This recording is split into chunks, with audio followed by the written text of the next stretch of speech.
ఆంధ్రప్రదేశ్ హోంమంత్రిగా బాధ్యతలు స్వీకరించాలి అనిత. అయితే ఆమె నియామకం అయిన తర్వాత తన అటు ఆలయాలకు వెళ్ళి రావడం ఇదంతా ఒక ఎత్తు అయితే, పోలీస్ శాఖకి సంబంధించి ఒక క్లియర్ కట్ విజన్తో ఉన్నానని చెప్పుకొచ్చారు.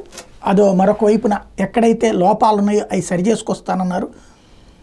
సరే, అది డ్యూటీ టేకప్ చేసిన తర్వాత ఎలా చేస్తారన్నది ఖచ్చితంగా చర్చ. అయితే వినమ్రంగా ఉండటం అన్నటువంటిది, బాధ్యతాయుతంగా ఉండటం అన్నటువంటిది ఒక ముఖ్యమైన అంశం. వేగంగా స్పందించడం. ఫర్ ఎగ్జాంపుల్, నిన్ననే మనకి తెలుగుదేశం సోషల్ మీడియా నుంచి వచ్చినటువంటి అంశం ఏంటంటే, ఆమె ఒక ఇల్లు తీసుకున్నారు, సతీష్ అనేటటువంటి ఆయన ఇంటిని అద్దెకి తీసుకున్నారు, అక్కడ ఉండబోతున్నారు అని.